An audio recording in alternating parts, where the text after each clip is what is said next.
Hello, my name is Mr. Alba and I'm here to talk to you about something very important.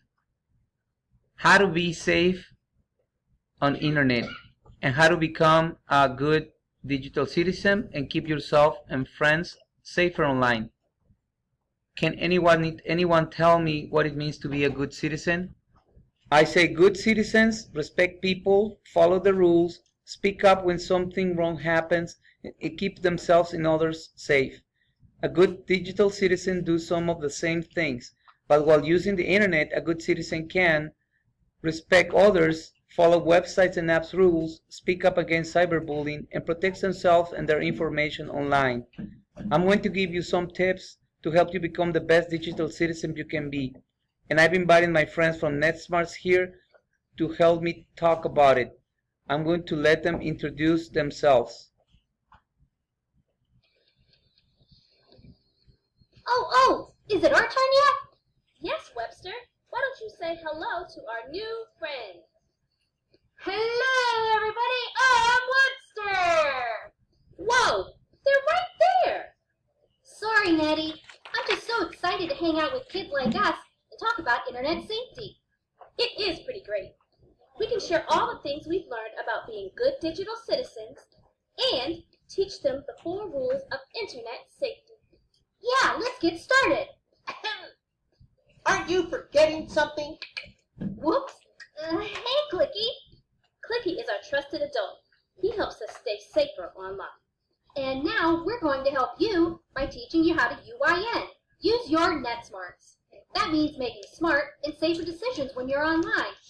So now let's get started. Okay, Clicky? All right, buddy.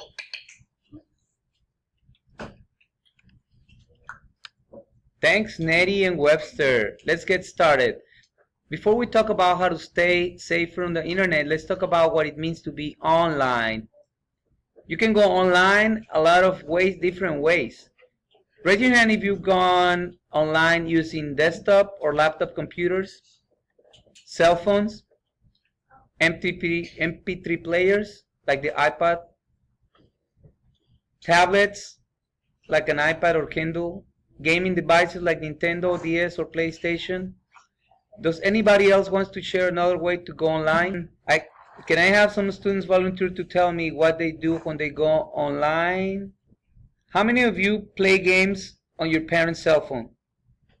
Watch videos on YouTube or use webcam or cell phone to make your own videos? Use Google to look up things for your homework? Chat with family or friends on Skype? Use email to sign up for accounts? Make new friends in virtual worlds? As you get older, you'll do even more online, like buy things like books and clothes, download apps to cell phones and tablets, pay bills, even share pictures and messages with people on social media sites and apps like Facebook, Twitter, and Instagram. Some of you might be on these already, although you have to be 13 to sign up for a lot of these apps.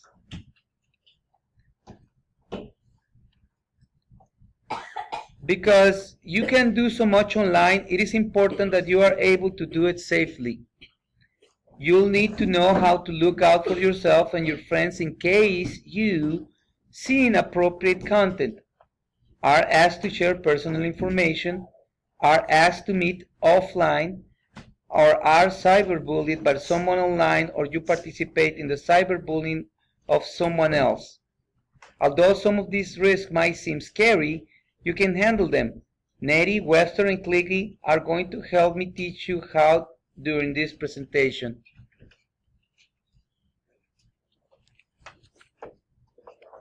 The first thing we're going to talk about is inappropriate content. There's a lot of stuff online, like videos, pictures, stories, games, and activities. A lot of it is really great, but there's some content that's just for adults or that just upsets you. Like people fighting or hurting each other, using bad language, breaking the rules with pranks or illegal behavior. Seeing these things might make you feel sad, scared, or confused, especially if you come across it accidentally while looking for something else. For example, Sometimes when you're on a website, another window will appear without you doing anything at all. This window is called a pop-up. You might have seen one while on a gaming site. Sometimes pop-ups have ads for new games, but sometimes they can have inappropriate content. It might be upsetting, but don't worry. There are steps you can take to deal with inappropriate content. If you see something inappropriate online, turn off the computer's monitor on the tablet's screen. Ask a trusted adult to show you where the buttons to do this are.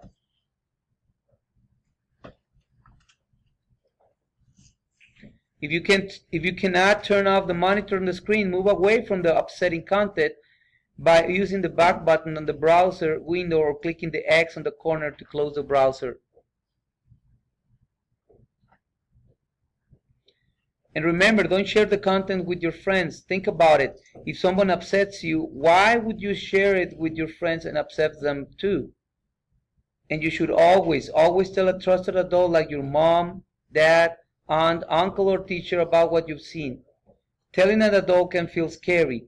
You might be worried that telling will get you in trouble, or that your trusted adult will blame you, but it isn't your fault if you accidentally come across inappropriate content. A trusted adult can help explain what you've seen and answer any questions you might have. They can also report the content to the website or app you're using and help keep any other kids from having to see it. What do you do if you don't like what you see online? Tell a trusted adult. This is rule number 1. I will tell a trusted adult if anything online makes me feel sad, scared, or confused. And to learn more about it, let's check in with Nettie and Webster. When you see something online that makes you uncomfortable, you should tell a trusted adult, but that's not always easy. Some kids are embarrassed to tell, or they think they'll get in trouble. But a trusted adult is someone who will listen to you. They care about how you feel and want to help. Whenever Webster and I see something that makes us sad, scared, or confused online, we tell Clicky, our trusted adult. And it's easier than you think. The last time I was online, I saw something that confused me. I closed the browser right away, but I was still upset. What did you do next? Well, I went to Clicky. I told him I was typing in the URL to my favorite gaming website when I accidentally typed in the wrong address. The website that came up instead, ugh! Anyway, Clicky gave me a hug and told me it wasn't my fault. He went to my computer and blocked that site. And he wasn't mad at all? Nope. I was really glad I told him. It made me feel a lot better.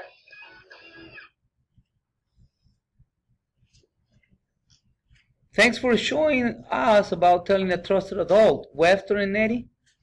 Now that we know what to do when we see something inappropriate online, let's practice. I'm going to read some scenarios and I want you to tell me what you would do. Raise your hand if you got an answer. Scenario 1. You're checking your email when suddenly a new email appears in your inbox. It looks like it's from a friend. So you open it up and click on the link. The link sends you to a video that you don't want to see. What do you do? Scenario 2. Imagine you're watching videos online with a friend.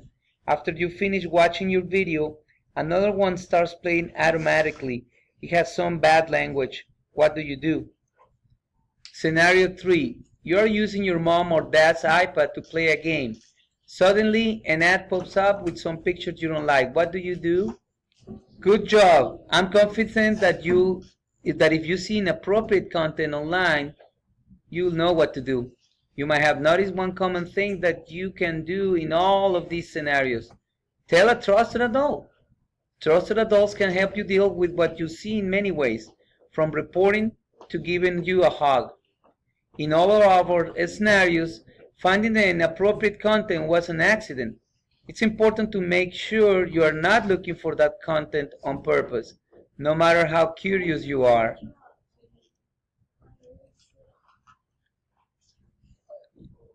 We just discussed about how some of the information online is inappropriate, but there's a lot of other types of information online. maybe even information about you. This is called personal information. It includes your full name, email address, home and school address, location, password, and phone numbers.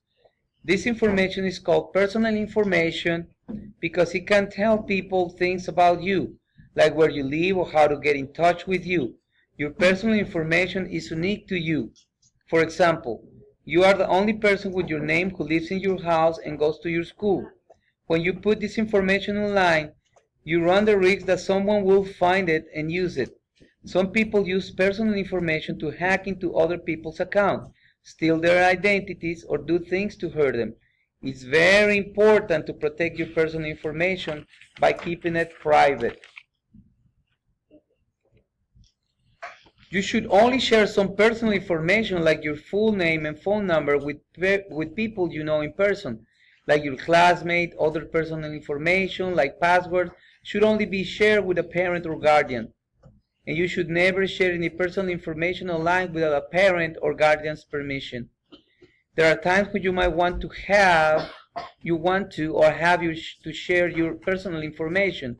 For example, you might need to use your name and email address or even a parent's credit card number to buy something, download an app, sign up for a game account.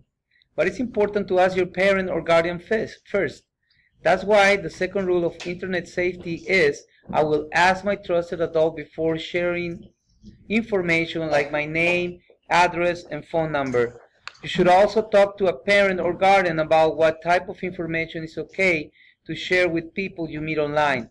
For example, if you meet someone in an online game, it might be okay to share your favorite food, but not your home address. You need to ask your parents or guardian first. They will know it is safe to share your information. Let's take a look at some times where you might want to share some information online. Tell me if the information is personal, and if so, what should you do next? Scenario 1. You and your friends made a video. You've gotten permission from your parents to post it online, but you watch it one more time before you post it. While you're watching it, you notice that your home address is in the background. Is your home address personal information? What should you do? Scenario 2. Imagine you have an older brother who's lost his cell phone. He's gotten a new cell phone number and wants to share it with his friends. He's thinking about posting it on social media accounts. Is your brother's cell phone number personal information? What advice would you give your brother about sharing his cell phone number online? While exploring Scenario 3. While exploring a virtual world, you meet someone new. You've been writing messages back and forth when suddenly the person asks you what your favorite color is. Is that personal information? Is it okay to share this information? Scenario 4. Imagine you're playing a game on your mom's and dad's phone when you see a new window appear asking if you would like to buy extra lives for 99 cents. Is it asking for personal information? Can you make a purchase? Your best friend wants you to share the password to your email account. Is your password personal information? What should you do? Great job with those questions, everyone. And remember, part of being a good digital citizen is protecting yourself and your friends by keeping your personal information private. You don't have to share your personal information with any website, app, or person just because they've asked. That's especially important to remember when you start meeting new people online. Have you ever met anyone new online, maybe while playing a game or exploring a virtual world? In addition to online games and virtual worlds, social media sites and apps like Facebook, Twitter, Kik, and Instagram let you IM, share images, chat and video chat with people online. You might not be old enough for some of these sites and apps yet, but you might have heard about them or know of any older family member using them. Most of the time, you'll chat with people you know in real life, like your family, friends, and classmates. But you might also meet